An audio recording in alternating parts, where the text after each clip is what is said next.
Welcome to the Literary Titan podcast. In every episode, we dive into a book we've just read and share our thoughts, from best-selling authors to rising literary stars.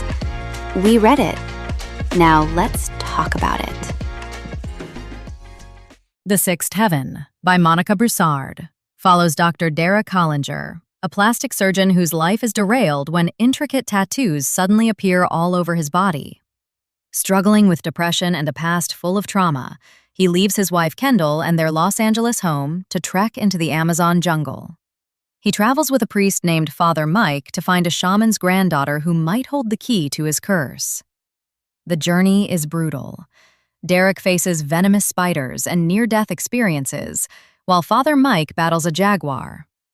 Eventually, through a mix of tribal rituals and a spiritual encounter with God, Derek undergoes a deep internal transformation that forces him to face his past and find true emotional freedom. The writing feels deliberate and vivid. I like how the author uses the jungle as a mirror for Derek's own mind. The descriptions of the rainforest are dense and humid.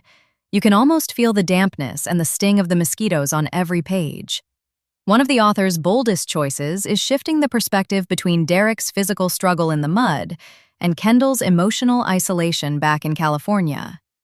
It creates a tension that keeps you moving. I found myself curious about the tattoos and what they really meant. The way the ink is treated as both a physical burden and a spiritual map is a fascinating concept. The pacing is patient. It takes its time to let the characters sit with their thoughts, which makes the action scenes, like the jaguar attack, feel sudden and earned. I spent a lot of time thinking about the ideas of identity and healing in this story.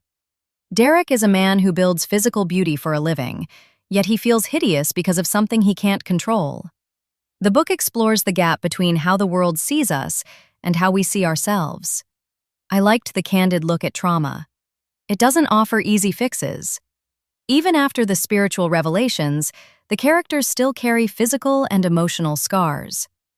The intersection of Christian faith and indigenous shamanic traditions is an interesting choice. It makes for a unique spiritual landscape. It made me wonder about the nature of mercy and whether we can ever truly outrun our past. The idea that our life story is written on our skin is a heavy one, but it feels grounded here. This is a stirring Christian fiction novel that uses magical realism elements in an interesting way, along with some supernatural elements. It's a reflective story about redemption and the hard work of coming home to yourself. I would recommend this to anyone who enjoys stories about spiritual journeys or readers who like fiction that wrestles with deep psychological themes. It's a solid choice for someone looking for a grounded adventure that is not afraid to get a little bit dark before finding the light. Thanks for joining us on the Literary Titan podcast. If today's review sparked your interest, be sure to pick up a copy of the book and experience it for yourself. If you enjoyed the episode, don't forget to subscribe, leave a rating, or share it with a fellow book lover. Until next time, keep reading, not just to escape, but to grow.